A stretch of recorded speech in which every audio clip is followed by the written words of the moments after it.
Bonjour à tous et bienvenue. Merci de nous recevoir chez vous. Émission spéciale exclusivité consacrée au Congolais. Ce ministre des Congolais de l'étranger, il s'appelle Antoine Boyamba. Il est notre invité. Bienvenue, Excellence. Et surtout, merci d'avoir accepté notre invitation pour la toute première fois. Est-ce que vous vous sentez bien? Oh, ça va très bien. Ouais. Alors, la première question que je vous pose, dans le gouvernement de cohésion nationale aujourd'hui, il y a ce vice-ministère des Congolais de l'étranger. Est-ce qu'il était important de disposer aujourd'hui ce ministère, ce vice-ministère?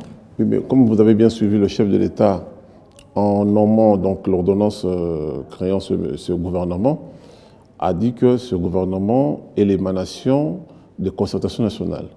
Or, parmi les recommandations de concertation nationale, il y a une recommandation qui demande à ce qu'il y ait un ministère des Congolais de l'étranger. Bon, le chef de l'État a jugé utile que ce ministère soit créé et on nous a donné le vice-ministère des Congolais de l'étranger qui est au sein du ministère des Affaires étrangères. Avec quel objectif finalement? Est-ce que seulement de faire participer les Congolais de l'étranger au vote ou bien répondre de manière globale à tous les problèmes dont les Congolais font face à l'extérieur? C'est une vie. Et une vie, elle est globale. Concernant les Congolais de l'étranger, vous savez à quel point ils participent déjà d'une façon positive à la paix sociale de notre pays. Quand vous voyez déjà sur le plan financier, tout le flux financier envoyé par les Congolais de l'étranger, vous comprenez à quel point ils sont utiles. Mais ceci dit, il se pose aussi d'autres problèmes. Il y a les problèmes administratifs, les problèmes consulaires qui se posent à eux, les différentes tracasseries, et même quand ils veulent venir ici, ils ne trouvent pas le cadre idéal, le cadre approprié pour qu'ils puissent revenir au pays ou investir dans leur propre pays. Donc l'objectif principal, c'est comment faire pour que les Congolais de l'étranger puissent participer, contribuer au développement de leur pays. C'est ça l'objectif principal de ce gouvernement. Et cela demande à ce qu'on mette en place plusieurs mécanismes afin que ces gens puissent venir calmement dans leur pays. Mais il y en a qui disent que ce ministère a vu le jour tout simplement pour répondre à une préoccupation. La première préoccupation, c'est ce phénomène qu'on appelle combattant. Oh, vous savez, à l'étranger, on estime, je n'ai pas de chiffres exacts parce qu'il n'y a pas eu de recensement là-dessus, puisqu'on parle de recensement actuellement, on estime à 7 à 8 millions le nombre de Congolais qui sont à l'étranger. Mais vous pensez qu'il y a 7 millions de combattants? Il n'y a pas 7 millions de combattants. La plupart de nos compatriotes qui vivent en dehors du territoire national ne demandent qu'une seule chose, être en relation permanente avec leur pays. Donc, dans la paix. Bon, qu'il y ait des combattants qui ont certainement des revendications qui peuvent être légitimes, mais la façon dont ils s'expriment, peut-être qu'on n'est pas d'accord là-dessus. Mais ceci dit, il n'y a qu'une infime minorité des gens qui se font appeler combattants. La majorité des Congolais sont là, vivent paisiblement dans les pays où ils sont accueillis. Donc ce n'est pas forcément pour ça. Mais ceci dit, ceux qu'on appelle les combattants, qui se font appeler combattants, ont des revendications. C'est comme dans une maison, il y a des enfants. Exactement. Il y en a qui pleurent, il y en a qui boudent, il y en a qui crient. Donc je mets ça dans un ensemble. Mais vous êtes quand même sûr que parmi vos priorités, un des défis majeurs que vous devez relever, c'est ce phénomène? Non, il ne faut pas voir le problème sur le plan des combattants. Il faut voir le problème sur le plan global des Congolais. Je dis que les combattants, on ne peut pas les extraire de la société congolaise. Oui. Ils font partie de la société congolaise. Mais le problème qu'il y a là, c'est quoi? C'est qu'ils ont une autre façon de s'exprimer. On peut ne pas être d'accord, mais ils ont une autre façon de s'exprimer. C'est-à-dire, c'est par rapport aux mesures que nous allons, ici au niveau du gouvernement, mettre en place. Donc les mesures pratiques pour le bien-être de tous, qui feront que, parmi nos enfants, ceux qui disaient que non, ça ne va pas plus vite, et on espère que certains d'entre eux reviendront à la raison. Donc, on ne peut pas faire des lois spécifiques. Ce sont nos compatriotes. Mais on va plutôt leur expliquer, voilà, le pays va maintenant s'occuper de vos intérêts. Le pays va vous aider à aider le pays, si je peux m'exprimer ainsi. Donc, c'est dans ce sens-là que nous allons mettre en place. Il n'y a pas de politique pro ou anti-combattants. Moi, je dis les combattants font partie intégrante de la nation congolaise. Mais c'est comme dans la Bible, on parle des fils égarés. Mais vous voyez, l'enfant prodigue, il est quand même revenu à la maison. Exactement. Mais nous, on ne va pas faire seulement comme le papa, le père de l'enfant prodigue. Nous, on va aussi se poser la question, pourquoi cet enfant était-il parti? Voilà. Non seulement on le reçoit, on le récupère, mais on se pose la question, pourquoi était-il parti? Donc voilà, c'est ça. Il ne faut pas se tromper d'objectif, de la façon dont on peut mener l'affaire. Donc voilà un peu d'une façon. Alors, il y a quelques mois, on a connu ce vice-ministère en République démocratique du Congo avec à la tête Madame Colette Tshomba. Alors, les Congolais de l'étranger que j'ai reçus sur mon plateau ici, beaucoup d'entre eux disent que ça n'avait pas marché. Est-ce que vous avez pu identifier les véritables problèmes et sur base de laquelle vous allez commencer à travailler? Je ne me permettrai jamais de critiquer l'action menée par ma prédécesseure. Je ne vous le demande pas non plus. Voilà, je ne me permettrai jamais. Oui. Parce que c'était dans un autre contexte. Est-ce qu'on lui avait donné les moyens de sa politique? Il y a tout un tas de choses. C'était la première fois que ce ministère avait été créé. Donc, et vous savez, quand c'est une première, ce n'est pas toujours évident. Donc maintenant, nous, on va tenir compte. Il y a quand même des avancées dans ce qu'elle avait fait. Donc on va prendre ce qui est là. Nous avons essayé d'ausculter pour savoir qu'est-ce qui avait un peu cloché et on va avancer. Alors, en venant dans ce ministère, est-ce que vous avez aujourd'hui une feuille de route et savoir la base sur laquelle vous allez commencer? Bien entendu, vous pouvez imaginer. Donc, nous avons une feuille de route que nous sommes en train de discuter au niveau du gouvernement. Donc, nous attendons les derniers arbitrages de son Excellence, Monsieur le Premier ministre, parce que je suis bien entendu membre du gouvernement. Donc, quand on est membre du gouvernement, on est membre d'une équipe.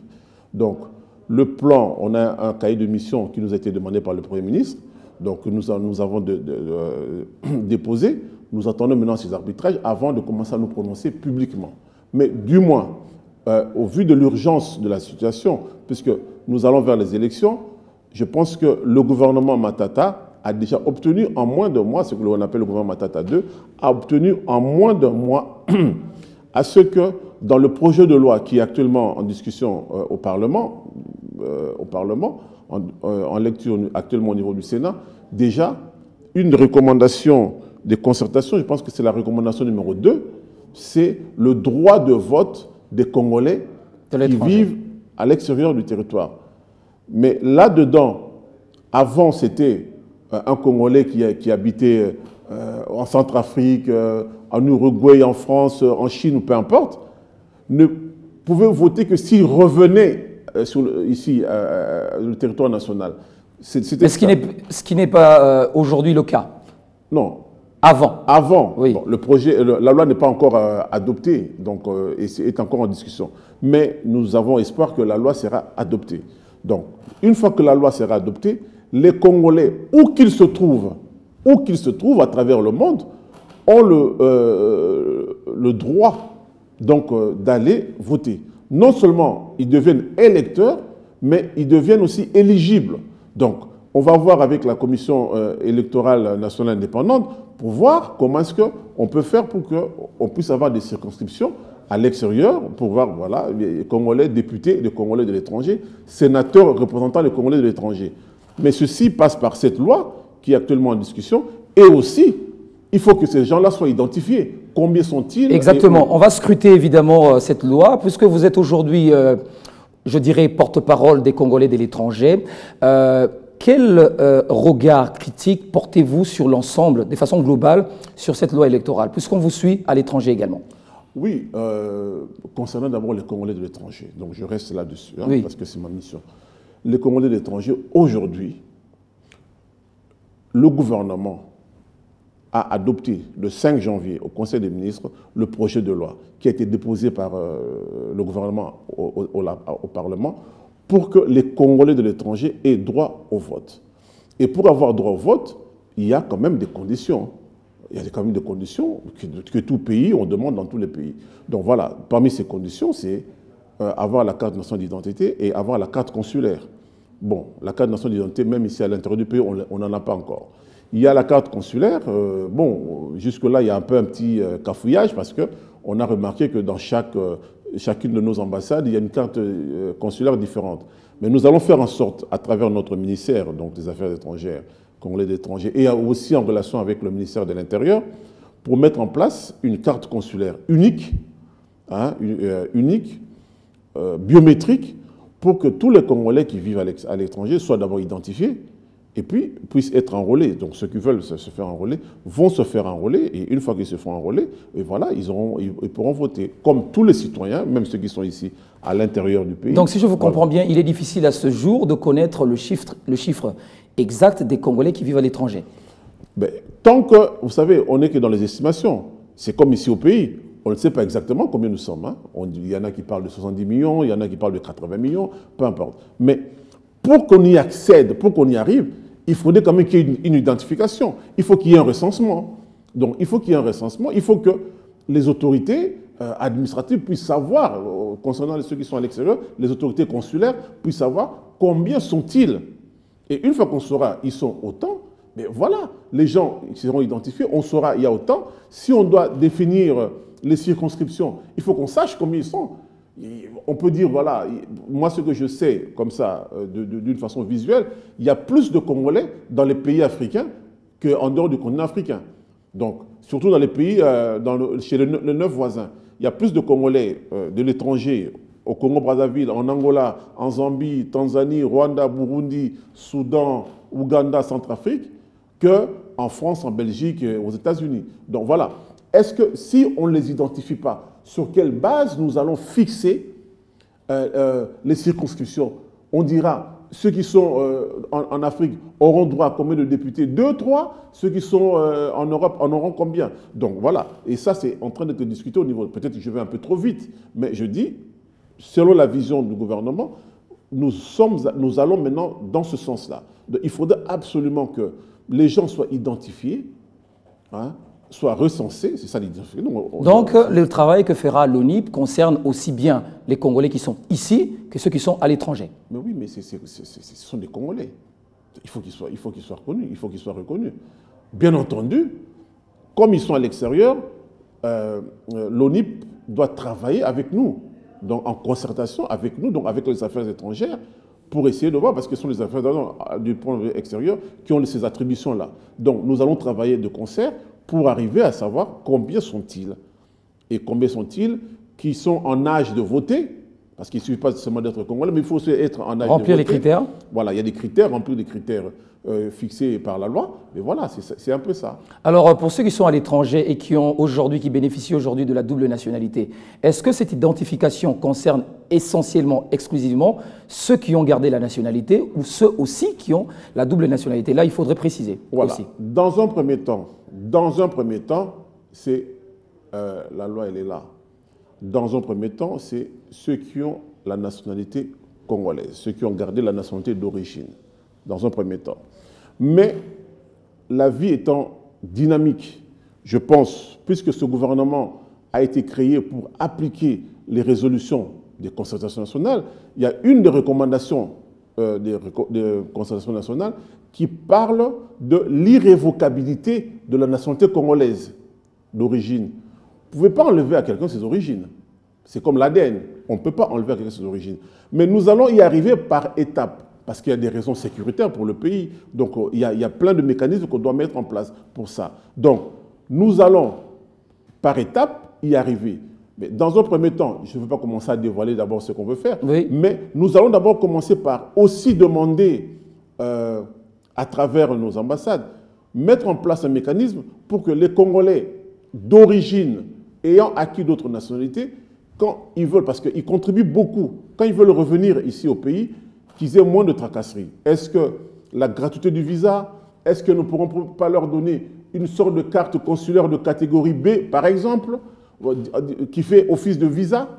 Déjà, voilà ça. Mais ça sera beaucoup plus facile dans les pays organisés comme... Ça sont vos propositions. Voilà. Ça sera beaucoup plus facile dans des pays comme les États-Unis, la France, la Belgique, et ainsi de suite, parce que quand quelqu'un accède aux nationalités de ces pays-là, il y a son fichier qui est là. Donc on saura, en rapport avec, dans les relations bilatérales avec ces pays-là, savoir, voilà, effectivement, quand M. X ou Mme Y était arrivé aux États-Unis, elle était porteur de passeport congolais, elle avait tel document congolais, voilà, nous pouvons attester. Et là, en rapport avec eux, nous allons voir. Mais ça, on s'avance un peu trop vite, mais ça fait partie des étapes que ce gouvernement va essayer de réaliser. Parce que, monsieur le journaliste, ne l'oubliez pas, sur les 7 à 8 millions de Congolais qui vivent à l'étranger, je pense que plus de 70% ont acquis d'autres nationalités. Mais, sur le plan des flux financiers, ce que les Congolais de l'étranger, j'ai des chiffres concernant le Nigeria. Les Nigérians qui vivent à l'extérieur rapportent 24 milliards de dollars à leur pays. Les Sénégalais sont en deuxième position, ils sont dans les 18 milliards, suivis des Ghanéens. Ensuite, des Sénégalais, des Mauritaniens, des Maliens, des Marocains, ainsi de suite. Nous, on est pas mal placés. On parle des chiffres. Là, je n'ai pas des chiffres exacts. Approximativement. Approximativement, on parle de 7 à 8 milliards de dollars, ce qui est presque le budget actuel de la République. Même si on va dans la tendance la plus basse, mais je pense qu'on dépasse le milliard. Donc, c'est plus de 10% du budget national. Oui. Est-ce que nous allons dire à ces gens-là, qui contribuent à la paix sociale, à la tranquillité ici, parce que quand il y a des deuils, il y a des fêtes, là on vient de passer Noël et le Nouvel An, c'est eux qui ont envoyé l'argent. C'est eux qui ont envoyé l'argent et ça crée la paix sociale au pays. Quand même. Oui. Les gens fêtent dignement parce que leurs enfants qui sont à Bangui, qui sont à Bamako, qui sont à Paris, qui sont à New Delhi, ont envoyé l'argent. Est-ce que nous allons dire à ces gens-là de la boucler, de ne pas s'intéresser à ce qui se passe ici dans notre pays? Exactement. C'est justement ma question, parce que si vous dites que vous allez par étapes, ouais, cela risque par exemple de créer des frustrations. Non, non, non, non, non, non. C'est pour des raisons de sécurité nationale que nous allons le faire par étapes. Il faudrait bien expliquer cela. Voilà, c'est pour des raisons de sécurité nationale. Vous savez, le pays a connu beaucoup de problèmes avec les voisins, avec certains voisins. Il ne faut pas négliger cela.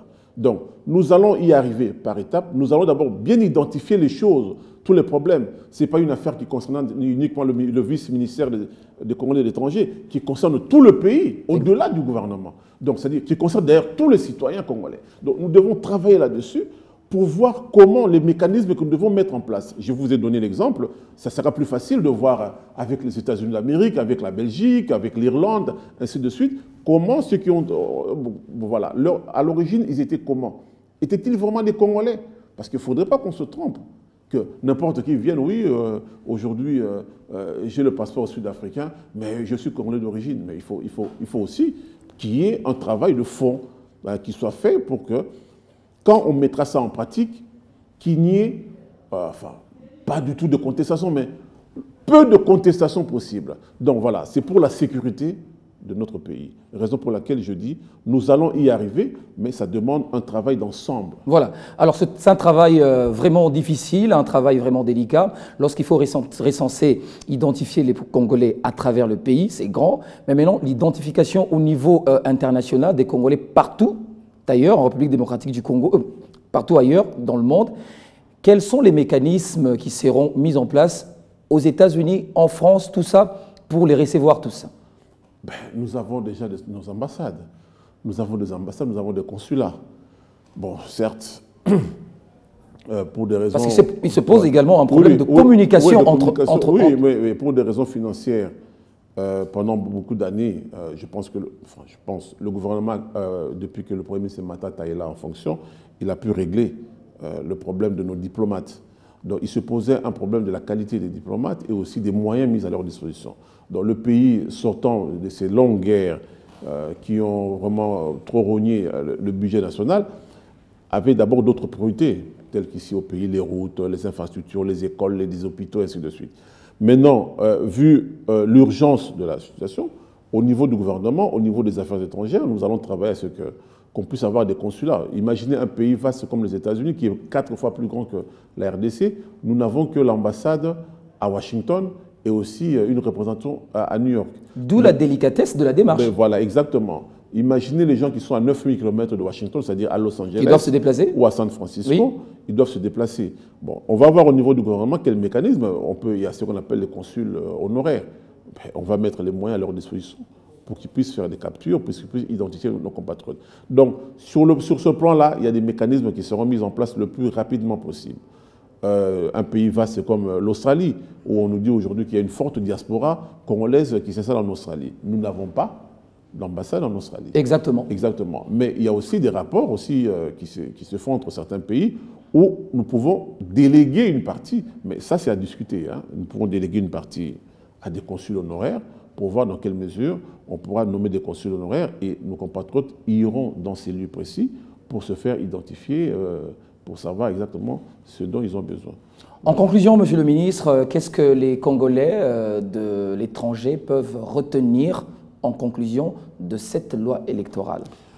Je voudrais d'abord, avant d'aller dans cette conclusion, parce que nous sommes ici à Kinshasa, on ne vit pas dans une sorte d'oasis, nous vivons à Kinshasa. Vous voyez tout ce phénomène qui est en train de se passer depuis 3-4 jours dans la capitale, des phénomènes déplorables, où il y a des morts d'hommes, il y a des pillages, des biens d'autrui qui sont détruits, ce qui n'est pas normal. Mais simplement, ce que je veux dire aux Congolais de l'étranger, la loi électorale actuelle qui est en discussion au Parlement, elle est nécessaire, elle est utile, parce que c'est à travers cette loi qui est en discussion à l'Assemblée nationale et au Sénat, proposée par le gouvernement de la République, qui donne droit aux Congolais qui vivent à l'extérieur du pays de voter dans leur lieu de résidence. Donc cela veut dire les Congolais qui habitent au Maroc iront à Rabat, à Casablanca, à Meknes ou je ne sais pas où pour voter. Ceux qui sont en Égypte iront à Suez, au Caire, à Port Saïd ou à Alexandre pour voter. Donc cette loi est utile. Elle est faite aussi pour eux. Ne suivez pas les gens qui sont en train de vous dire que dans cette loi, c'est pour que le chef de l'État s'éternise au pouvoir. C'est justement la communication qui est diffusée par les canaux de l'opposition à vos frères qui sont à l'étranger. Oui, mais c'est complètement faux. Parce que si on ne fait pas une nouvelle loi, les Congolais de l'étranger ne voteront pas. Ou ils seront obligés de prendre l'avion des lieux où ils habitent et de revenir à Kinshasa, à Lubumbashi, à Mbandaka ou à Isiro. Ce qui rend encore la tâche difficile. Ce qui rend la tâche difficile. Donc, la loi actuelle, la loi qui est en discussion, qui a été proposée par le gouvernement de la République, la loi permet aux Congolais qui vivent à l'étranger de voter là où ils habitent, dans les lieux où ils habitent. Ils iront à l'ambassade à Paris, ils iront au consulat à Anvers, ils iront à l'ambassade à New Delhi, ainsi de suite. Si cette loi n'est pas adoptée, mes compatriotes qui vivent à l'étranger, sachez-le, vous n'avez pas voté en 2006, vous n'avez pas voté en 2011, vous ne voterez pas aux prochaines élections. Cette loi est utile. Et quand on parle de recensement, mais le recensement, mais comment voulez-vous que les gens puissent voter s'ils ne sont pas identifiés? Il faut que ces gens soient recensés. C'est ça. Alors, si on vous dit non, il ne faut pas qu'il y ait de recensement. Donc, si vous n'êtes pas recensé, donc vous ne pouvez pas voter.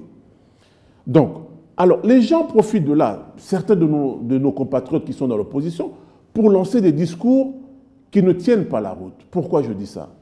On parle de, si on fait un recensement, il y aura glissement. Mais je pense que le vice-premier ministre et ministre de l'Intérieur et de la Sécurité a dit que le recensement n'a rien à voir avec le délai légal des élections. Vous les garantissez aussi? Voilà. Donc, n'a rien à voir avec ça. Vous voulez qu'on le dise dans quelle langue?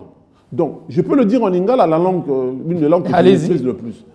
Bande konabiso bozali na libanda ya mboka. Loi électorale Oyo, gouvernement a déposé dans l'Assemblée nationale. Ezali pona kondingisa bino bokoka ko voter.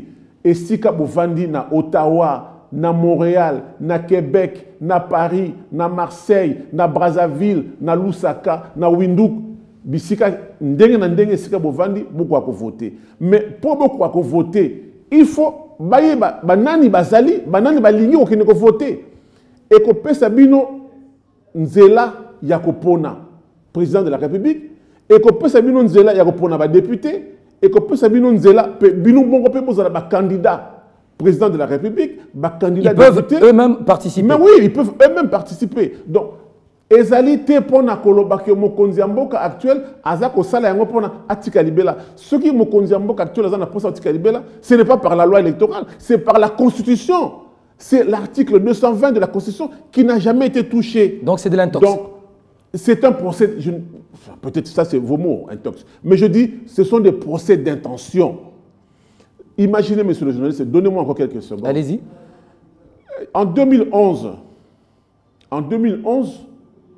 la CENI avait pu enrôler les gens. 32 millions de personnes se sont enrôlées en l'espace de 60 jours. en 2011. Nous sommes en 2015. Avec les nouvelles technologies qui avancent encore, on estime la population congolaise... La tâche est encore plus aisée. La tâche est encore plus aisée. Donc, si demain, l'ONIP veut commencer à identifier les gens, je dis, avec les nouvelles technologies, nous pouvons le faire dans les délais légaux qui permettront à ce que les élections, les prochaines échéances électorales se tiennent en temps voulu. Donc, il faut qu'on arrête de faire des procès d'intention. Merci. Il n'y a jamais eu au niveau de l'Assemblée nationale un projet de loi déposé par le gouvernement de la République demandant la modification de l'article 220. Ça, c'est au peuple congolais de décider. Merci. Mais le gouvernement n'a pas cette intention-là, du moins pour l'instant. Voilà, on avait énormément de questions à vous poser, on n'a pas pu les épuiser, toutes les questions, non. J'espère que, Excellence, vous reviendrez sur ces plateaux pour parler avec nous d'autres questions d'actualité. Merci quand même d'avoir répondu favorablement à notre invitation. Je vous en prie. Je rappelle que vous êtes vice-ministre des Congolais de l'étranger, vous étiez l'invité de notre émission. Merci également à vous de nous avoir suivis, portez-vous bien, à très bientôt avec le même plaisir.